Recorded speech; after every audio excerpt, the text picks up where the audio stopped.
Hi, this is Remembering the Past, the show where we talk about people who died recently who've had a profound effect on our history, our society, or our culture. We're going to arrange for fire tonight. We're going to start out with Andy Bathgate, who died recently at the age of 83, one of the great hockey players in New York Rangers history.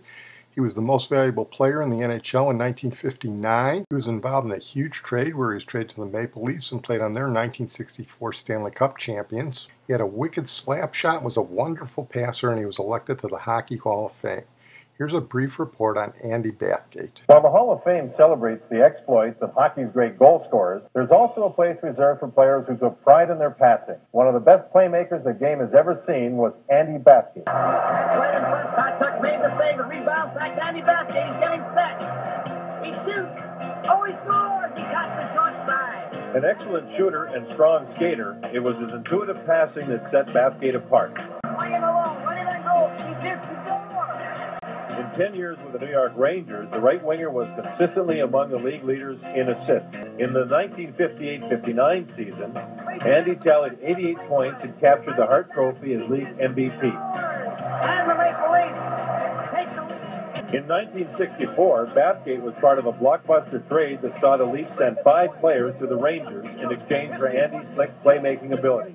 The trade paid immediate dividends as the Leafs won their 3rd consecutive championship, with Bathgate as a key contributor. The Leafs win the Stanley Cup. Over 17 seasons with the Rangers, Leafs, Red Wings, and Penguins, Andy led the NHL in assists 4 times. An all-star selection on 4 occasions, Andy Bathgate took his place in the Hall of Fame in 1978. Here's Andy Bathgate in the 1963 All-Star Game, involved in a key goal by Bobby Hull that tied the game. And Beliveau here is, of course, Jean Beliveau, whose podcast we did last year. Bathgate, number 8, back for it. Johnny McMillan out there with Keon to kill off the penalty as Beliveau goes over the line. Was checked. Douglas waits. Failed to get it out. Bathgate, a pass was wide. It goes to the side. Last minute of play in this Now game. trying to get it out in front. Beliveau took a shot that was wide. Hull took a drive. It's still loose. Here comes back to Bathgate. Bathgate fakes the shot, waited too long. And Keon clears it down the ice. Efrion gets away from McMillan. Up to the All-Stars to Bobby Hull. Hull comes up over the leaf line, breaks through. And he finishes it. Solo effort by Bobby Hull. We're going to move on now to Dr. George Nichopoulos, a.k.a. Dr. Nick, who died recently at the age of 88. He was Elvis's personal physician in Memphis, and let's just say that through the years he may have prescribed, well, a couple of too many drugs for the king. A couple of years after the king died, the ever-vigilant Geraldo Rivera did one of his famous investigative reports, including an interview with Dr. Nick. Elvis, of course, had many doctors over the years, but the doctor closest to him was a Memphis physician named George Nichopoulous, known by the Presley entourage simply as Dr. Nick. The records indicate that, especially in the last year of his life, you prescribed certain medications to Elvis Presley in quite extraordinarily large amounts. Why? I can't comment on that, and I don't believe that's true. Well, the records we have, Doctor, and I'll say this as gently as I possibly can, indicate that from January 20th, 1977 until August 16th, 1977, the day he died, you prescribed to Elvis Presley, and the prescriptions are all signed by you, over 5,000 Schedule II narcotics and or amphetamines. That comes out to something like 25 per day. I don't believe that. Well, is it something that you'd like to refresh your recollection on, or is it something that you deny? I deny. 2 days ago, the state of Tennessee initiated proceedings to suspend or revoke Dr. Nick's license to practice medicine, principally because of the way he cared for Elvis Presley. 25 per day. Picky, picky, picky, Geraldo. In a partial defense of Dr. Nick, let me say I've never been sure whether Elvis died because of all those drugs or just with all those drugs in his system.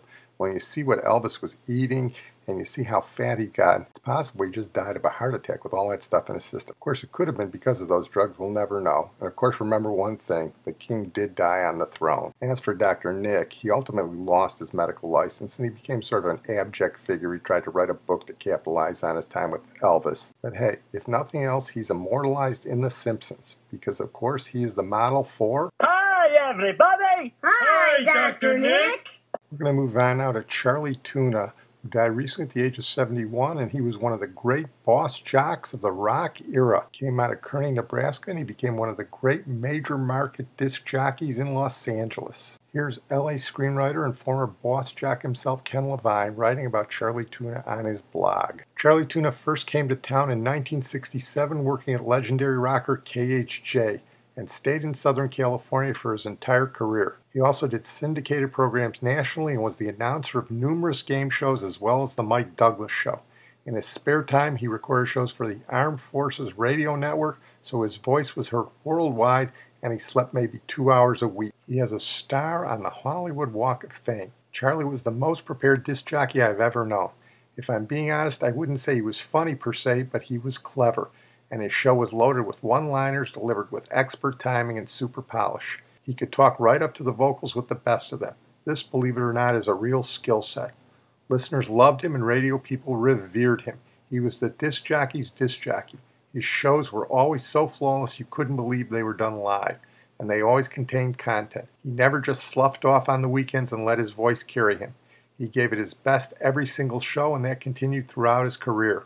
And in the early 70s, one of the radio industry trade sheets had a feature where they published 10 or 15 of Charlie's lines from that week. There are quite a few air checks of Charlie from his KHJ days, since so many disc jockeys from around the country made special trips to Los Angeles just to tape him and steal material. Here's an air check with Charlie on an oldie station in the 80s when he does the talk up to the vocals that Ken Levine described. Charlie, Tuna, 6:53, dragging the line. Next hour, Cheapskate's Handbook. For all of you out there who want to be cheap, we have a handbook. It'll fill you in. Also later on, Steve Canale of Dallas. We'll be talking to him not only about the television series victory over Miami Vice, but something else he's got coming up. Making a living the old hard way. No doubt about it, he was good at that. Fondest memory of Charlie Tuna was when he was on Late Night with Tom Snyder sometime in the early 70s with a bunch of other boss jocks, and one of them was Uncle Lair, whose podcast we've done, Larry Lujack. They asked all these guys if there was still payola in radio, and they all kicked their feet and shuffled and said, no, there's no more payola. And here's Uncle Lair saying, payola? You pay me enough money, I'll play any record you want all night long. And the other guys are all taken aback, and Tom Snyder has to cut the commercial with his mouth open because he doesn't know what to say. I want to move on now to our feature tonight, George Kennedy, who died recently at the age of 91. Great journeyman actor who played tough guys and also played funny roles. Was at the Battle of the Bulge in World War II and used that to become a consultant on the Phil Silver Show about the military. Got into acting when he did some westerns, including Have Gun Will Travel and Gunsmoke. And then, well, I'll let him tell you the next step. Your career is like a step ladder. As long as you don't miss any of the rungs, and as long as you don't take any of the rungs for granted, you will go from one rung to another. Sometimes you get there a little faster than others. Well, in my case, there was a couple of Gunsmokes that led to this, led to that. But in no case had I ever been one of the two principal performers of a film, as I was with Paul, and I'm not trying to be impertinent. Paul was the star, but quite literally I shared half of a film with Paul Newman. And as it turned out, there was an Academy Award in the offing. But if you think, or the audience thinks for a second, that I didn't take what I was doing while we were shooting Cool Hand Luke very seriously, it'd be foolishness on your part. I worked like a dog, and so did he. I think he works like a dog all the time. Yeah, George Kennedy played Dragline in Cool Hand Luke. First he's a badass beating up Paul Newman, and later on he's a good guy trying to help Paul Newman escape. Here he is in the poker scene in the movie where Cool Hand Luke gets his name. And the dealer here, by the way, is Wayne Rogers, whose podcast we did a couple of weeks ago. The man's got kings, get your tail out. You want to see him? Yeah. Right there. 1, 2, 3, 4, 5. Yeah. And he beat you at nothing. Just like today when he kept coming back at me with nothing. Yeah, well, sometimes nothing can be a real cool hand. Whoa. We'll sit in here next to my boy. Here, Luke. Deal. That is a tremendous performance, and he won the Best Supporting Actor Award that year, and it was 1967, and his competition was fierce. The next award is very unusual. It's for Best Supporting Actor. It's unusual because this year there isn't an Englishman on the list. The presentation will be made by a young star who, when she was even younger, won the Oscar herself for her stunning performance of the miracle worker, Miss Patty Duke. Congratulations, Patty. They tell me you're great in Valley of the Dolls. Oh, well, I wouldn't know. My mother wouldn't let me see it. What a coincidence. Oh, really? Your mother wouldn't let you see it either? My mother doesn't mind. It's my doctor. For Best Performance by an Actor in a Supporting Role, we of the Academy have nominated John Cassavetes for his role in The Dirty Dozen, Gene Hackman in Bonnie and Clyde, Cecil Kellaway in Guess Who's Coming to Dinner, Michael J. Pollard in Bonnie and Clyde, and George Kennedy in Cool Hand Luke. The winner is George Kennedy in Cool Hand Luke. Oh, I could bust. I have to thank Stuart Rosenberg for giving me the opportunity to even be here. And I must simply thank the Academy for the greatest moment of my life. Yeah, in real life, he wasn't anything like that character. Here he is in Airport 70. He was in all those airport movies. You chickened out on me. I told you I wanted all the power you got. Full throttle this plane, he'd be standing on its nose. You might fly these things, but I take them apart and put them back together again. If you had any guts, we'd be on the runway by now. You felt it vibrating? Another 10 seconds, we'd have had structural damage. Who do you think you're talking to? Some kid that fixes bicycles? I know every inch of the 707. Take the wings off this and you could use it as a tank.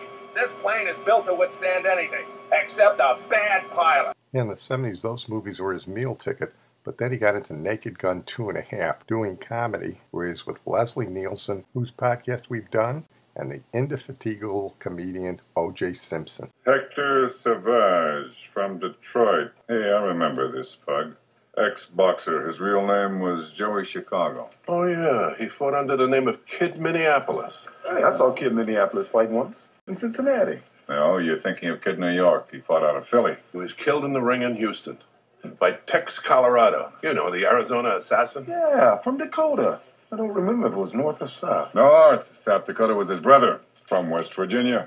You sure know your boxing? Well, all I know is never bet on the white guy. You got an address in there? Well, I've got a card that says Monique DiCarlo, 210 Bleckman Street.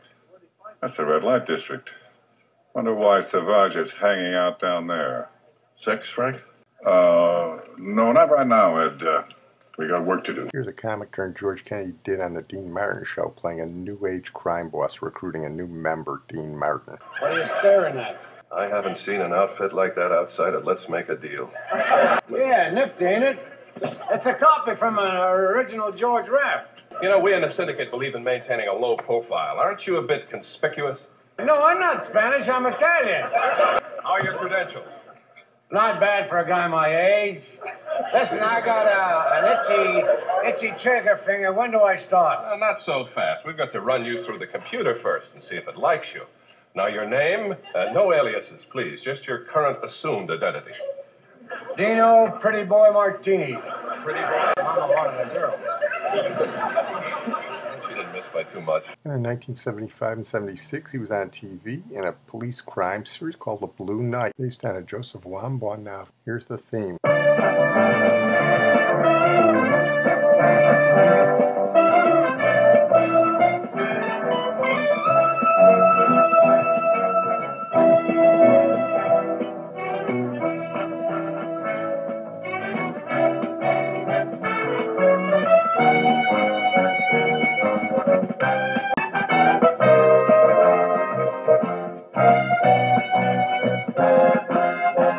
Well, I'm going to close on that note. I want to thank my producer and IT genius, Sid Tepps. We're going to close with a brief mention of Lenny Baker, who died recently at the age of 69.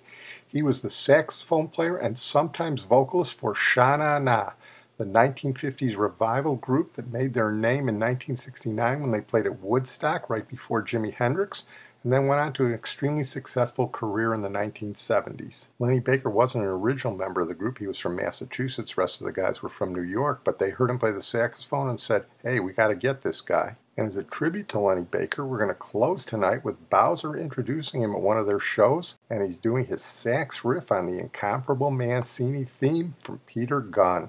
And now back to the center for the leader of this particular show band. Here he is on saxophone, that sensuous king of rock and roll, Leonard J. Baker!